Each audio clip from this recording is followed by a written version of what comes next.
Shalom, shalom, queridos amigos. Bienvenidos un día más a Israel a Diario. Hoy es lunes 15 de diciembre, 25 del mes de Kislev en el calendario hebreo. Shavua Tov, una excelente semana para todos y Hag Hanukkah Sameach, feliz fiesta de Hanukkah. Después de unos días difíciles a nivel personal, es un placer enorme volver a estar con ustedes y retomar nuestros encuentros cotidianos. Quiero decirles de corazón muchísimas gracias por todos los mensajes y las muestras de cariño y apoyo que me hicieron llegar a mí y a mi familia, realmente muy valiosos y muy apreciados. Muchas gracias. Y antes de pasar a las noticias, les recuerdo que nuestro informe cuenta con el auspicio de Fabián Levi, el agente de viajes de la comunidad latinoamericana en Israel. Allí tenemos todos los datos, dónde ubicarlo y cómo contactarnos con él. Bien, y ahora sí vamos a las primeras planas de los diarios de hoy aquí en Israel, a ver qué dicen los medios, que por supuesto reflejan el atentado antisemita y el horror que se vivió ayer en Australia. Y nosotros también vamos a dedicar la mayor parte del informe de hoy a este tema. Al momento de preparar este reporte, las cifras son las siguientes: 15 víctimas fatales, 27 heridos todavía hospitalizados, 6 de ellos en estado crítico. ¿Cómo pudo suceder algo así? ¿Qué hizo el gobierno australiano después de las advertencias que recibió, especialmente por parte de Israel, y la información de inteligencia? ¿Y quién está detrás de estos dos terroristas? ¿Quién los envió a matar judíos solo por eso, porque eran judíos? Comencemos. Aquí vemos los diarios Yediot Aharonot e Israel Hayom de hoy, que eligieron el mismo titular, la masacre de Hanukkah. Y los dos muestran una imagen tremenda, más que impactante, el talit manchado de sangre. A la derecha vemos Israel Hayom de hoy, que también muestra los rostros de 4 de las víctimas que habían sido identificadas hasta el momento del cierre de edición del periódico, y algunas de las escalofriantes escenas que se vivieron ayer en la playa Bondi. Rescate de heridos, los atacantes, la gente escapando y algunos agentes de policía junto a un cartel que dice Happy Holidays, felices fiestas. La embajada de Israel Hayom habla de un atentado espantoso contra judíos en un país que supo de un tremendo aumento del antisemitismo durante los últimos 2 años, Australia. 2 terroristas dispararon con armas largas contra más de 1.000 personas que llegaron a Bondi Beach para la celebración de Hanukkah organizada por el movimiento Chabad. Al menos 15 personas fueron asesinadas y decenas heridas, dice el diario, y menciona a Alex Kleitman, sobreviviente del Holocausto, que estaba celebrando Hanukkah junto a su esposa, sus hijos y nietos. Entre las víctimas, el rabino Eli Schlanger, que visitó soldados en Israel, dice el diario, y que había enviado hace apenas unas semanas una carta al primer ministro de Australia pidiéndole que se ponga del lado de Israel, de la justicia, de la verdad, y que no traicione, entre comillas, a la comunidad judía australiana. Y también otra víctima, una niña de 10 años, cuyo nombre se dio a conocer después del cierre de la edición del diario, Matilda Poldavchenko. A la izquierda, entonces, vemos el diario Yediot Aharonot, que muestra también la imagen de uno de los atacantes. La embajada de Yediot Aharonot señala que la ola de antisemitismo que inunda el mundo golpeó ayer en las playas de Australia. 2 terroristas, padre e hijo, abrieron fuego contra los miembros de la comunidad judía que se reunieron para encender la primera vela de Hanukkah. Hablamos de Sajid Akram, de 50 años, quien murió en el lugar del atentado, y Navid Akram, de 24, que resultó herido en la acción policial, como dijimos, padre e hijo. La cadena ABC de Australia informó que la Unidad Conjunta Antiterrorista Nacional cree que los dos juraron lealtad a la organización Estado Islámico, ISIS, y también se informó que se encontraron en el automóvil de los atacantes en la playa, junto al lugar del ataque, banderas del Estado Islámico, incluso una de ellas puesta sobre el capó del automóvil, y se ve en las fotografías de la escena del crimen.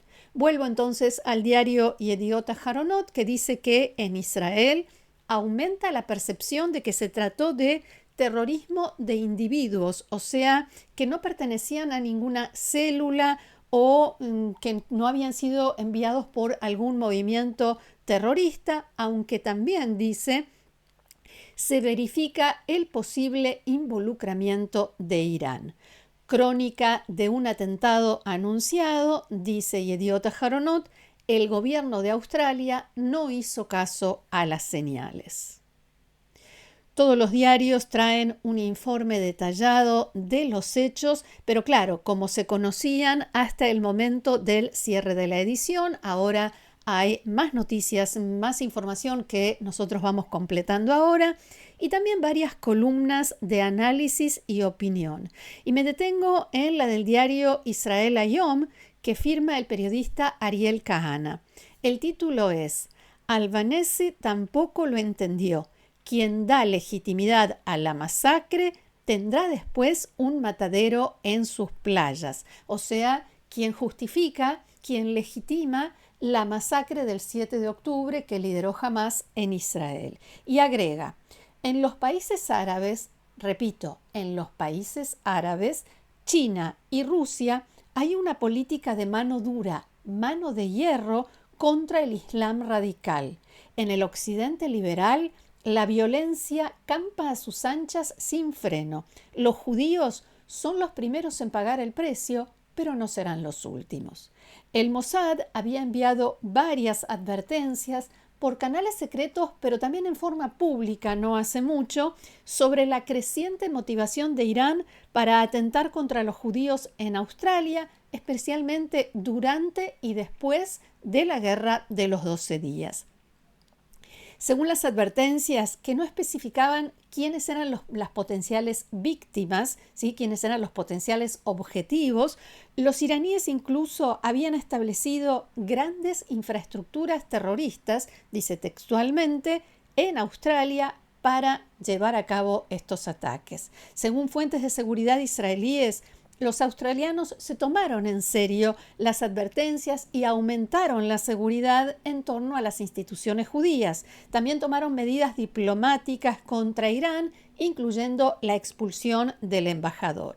El gobierno de Israel responsabilizó ayer al de Australia por la forma como se llegó a esta masacre. No fue un hecho aislado, había un ambiente favorable, propicio para un ataque antisemita, y lamentablemente lo que sucedió es un gran dolor, pero no una gran sorpresa. Así lo expresó en las últimas horas el primer ministro de Israel, Benjamin Netanyahu. El 17 de agosto, hace aproximadamente 4 meses, envié una carta al primer ministro albanese de Australia en la que le advertía que la política del gobierno australiano estaba promoviendo y fomentando el antisemitismo en Australia. Escribí, su llamado a favor de un Estado palestino aviva por completo el fuego antisemita. Eso recompensa el terrorismo de Hamás. Eso envalentona a quienes amenazan a los judíos australianos y fomenta el odio hacia los judíos. Ahora acechando sus calles. El antisemitismo es un cáncer. Se propaga cuando los líderes guardan silencio. Retrocede cuando los líderes actúan. Le pido que reemplace la debilidad por acción y la complacencia por determinación. En cambio, primer ministro, usted reemplazó la debilidad con más debilidad y la complacencia con más complacencia. Su gobierno no hizo nada para detener la propagación del antisemitismo en Australia. No hizo nada para frenar las células cancerosas que crecían dentro de su país. No tomó ninguna medida. Dejó que la enfermedad se propagara. Y el resultado son los horribles ataques contra judíos que vimos hoy. Vimos la acción de un hombre valiente que resultó ser un musulmán valiente y lo saludo que detuvo a uno de estos terroristas de matar a judíos inocentes. Pero se requiere la acción de su gobierno, que usted no está tomando y debe hacerlo, porque la historia no perdonará la vacilación y la debilidad. Honrará la acción y la fortaleza. Eso es lo que Israel espera de cada uno de sus gobiernos en Occidente y en otros lugares. Porque la enfermedad se propaga y también los consumirá a ustedes. Pero ahora mismo nos preocupamos por nuestra gente, por nuestra seguridad y no permanecemos en silencio. Luchamos contra quienes intentan aniquilarnos. Albanese dijo este mediodía que no acepta la vinculación que hizo el primer ministro Netanyahu en varias de sus declaraciones entre el hecho de que su gobierno haya reconocido un Estado palestino con el atentado que sucedió posteriormente, y también aseguró que destinará todos los recursos necesarios para responder al ataque.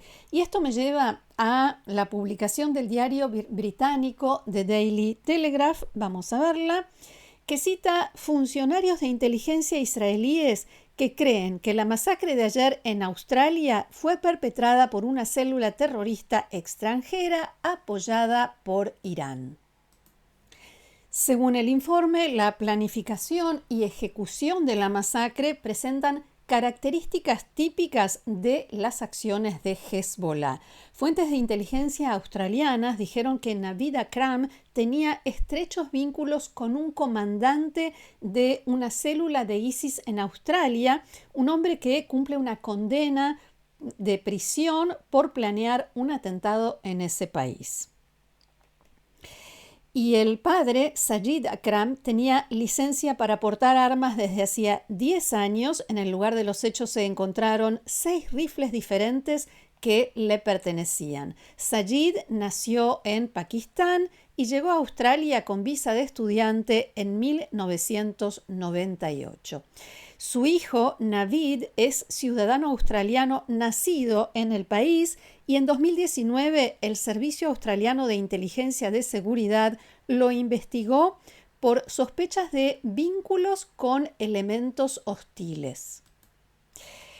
Al final se determinó que no había indicios, atención a esto, no había indicios de peligro de que iba a participar en actos violentos. Y en este punto hay que destacar que los iraníes utilizaron en el pasado a la organización terrorista pakistaní Lashkar-e-Toiba en al menos un atentado terrorista en Bombay. Y no solo allí, muchas veces hubo atentados organizados por Irán y cometidos por ciudadanos pakistaníes, entre otros. Según informaron en las últimas horas en Canal 12 de la televisión israelí, hay muchos exiliados iraníes en Australia, entre los cuales se cuela gente perteneciente al régimen de los ayatolás, familiares de funcionarios de alto rango del gobierno o de oficiales de la Guardia Revolucionaria que viven, estudian y trabajan en Australia. Israel también está investigando posibles vínculos con Hamas, que también tiene infraestructura terrorista y gente en Australia. Por ejemplo, el sobrino de Musa Abu Marzouk, uno de los fundadores de Hamas, vive en Sydney desde 2019 y es quien organiza buena parte de esas grandes manifestaciones anti-israelíes en Australia. Y otros movimientos, otros grupos terroristas, pero las autoridades australianas todavía no confirmaron ni descartaron la participación extranjera. Aquí vemos los diarios de Australia que por supuesto destacan la masacre en sus primeras planas y todos los medios en general hablaron sobre el heroísmo de quienes se metieron en medio de los disparos para rescatar heridos o para ayudar a la gente a escapar y especialmente el heroísmo del ciudadano australiano Ahmad Al-Ahmad, que está allí en ese hospital que recién veíamos, que se abalanzó sobre uno de los terroristas y logró quitarle el arma. Ahmad Al-Ahmad tiene 43 años, 2 hijos, tiene un negocio de frutas y verduras en esa zona, en la zona donde se produjo el ataque, y así actuó cuando vio lo que estaba sucediendo. En redes sociales se pueden ver las imágenes del momento en que se tira encima, desarmado, se tira encima del terrorista y logra, como dije, quitarle el arma. Ahora está herido porque el segundo terrorista le disparó y se recupera en ese hospital que recién veíamos en el video. Cambiamos de tema y nos vamos a algunas cuestiones del ámbito local, aquí en Israel. La Corte Suprema de Justicia israelí decidió ayer, por el voto unánime de sus 7 jueces, anular la decisión del gobierno de destituir a la asesora letrada Gali Baharav Miara. El tribunal dio 2 motivos. El gobierno no justificó legalmente su decisión de cambiar el sistema de despido del asesor letrado del gobierno y el nuevo sistema diseñado por la coalición, por el gobierno de Netanyahu para despedir a la asesora letrada, tiene deficiencias fundamentales, esenciales, dice el fallo. La Corte Suprema sostuvo que la decisión del gobierno tomada a principios de este año de cambiar el sistema de despido del asesor letrado fue aprobada, abro comillas, precipitadamente y sin una base fáctica o jurídica adecuada, sin consultar a organismos profesionales y sin considerar otras alternativas. En los próximos días vamos a hacer una nota en nuestra sección en profundidad para entender este tema y también el siguiente. Porque el diputado del partido Likud, Ariel Kellner, presentó ayer en una conferencia de prensa las bases, los lineamientos del proyecto de ley para cambiar el sistema en base al cual se va a investigar lo sucedido el 7 de octubre de 2023 en Israel, el ataque, la invasión y la masacre que lideró Hamas. La propuesta del Likud habla de un comité nacional de investigación estatal, así entre comillas, en lugar de la Comisión Estatal de Investigación Independiente que establece la ley vigente para estos casos. Según destacan hoy varios medios, el gobierno se opone a que los hechos sean investigados por una comisión estatal, como dice la ley, a pesar de que las encuestas muestran en forma consistente que la mayoría de la opinión pública respalda esta opción, o sea, seguir la ley. La propuesta es la siguiente, es un poquito complicada, pero síganme. El presidente de la Knesset, el diputado del Likud Amir Ohana, hará consultas con todas las bancadas y se llegará a un acuerdo sobre quiénes serán los integrantes de la comisión investigadora. La Knesset, una vez que supuestamente lleguen a ese acuerdo, la Knesset debe aprobar la composición del comité investigador con una mayoría especial de 80 de los 120 integrantes de la Knesset. Si no hay mayoría de 80 diputados, lo cual es evidente que sucederá porque la coalición en este momento no llega a 80 y no hay 80 diputados que apoyen este proyecto, entonces, si no se logra esa mayoría, se pasa a la siguiente etapa, en la cual el presidente del Comité Parlamentario de la Knesset, se llama así, que en la actualidad es otro diputado del Likud, Ofir Katz, y el jefe de la oposición, Yair Lapid, deben elegir cada uno 3 miembros de la comisión investigadora. Lo que sucede es que la oposición ya dijo, incluso antes de que se diera a conocer este proyecto, que no va a participar no va a seguir el juego, dicen, del gobierno en nada que no sea la comisión estatal que define la ley vigente. Y no quieren participar porque con eso, dicen, les daría legitimidad a la medida del gobierno. Y lo vienen diciendo todo el tiempo, que no quieren una comisión política, una comisión investigadora política que no se ajuste a las leyes vigentes. Entonces, en ese caso, habrá que pasar a la tercera alternativa, que es la siguiente. El presidente de la Knesset decide cómo estará constituida la comisión investigadora sobre la masacre del 7 de octubre. El presidente de la Knesset, como dijimos, es el diputado del Likud, Amir Ohana, y en ese caso el proyecto del Likud también establece que la comisión investigará, cumplirá sus funciones y hará su trabajo incluso si la oposición no participa. O sea, aunque haya 3 miembros y sean representantes del gobierno. La disputa por este tema está muy lejos del final, la investigación está muy lejos del principio, así que seguiremos informando también sobre este tema a medida que se produzcan novedades. Hasta aquí entonces nuestro encuentro de hoy. Muchísimas gracias por haberlo compartido con nosotros una vez más. Muchas gracias nuevamente por los mensajes y por el cariño. Los invito, como siempre, a seguirnos en el canal, a compartirlo, difundirlo, a suscribirse y a formar parte del grupo de Amigos de Israel a Diario, haciendo clic debajo de este video donde dice unirse. Gracias nuevamente. Los espero mañana aquí en Israel a Diario. Que tengamos buenas noticias. Shalom.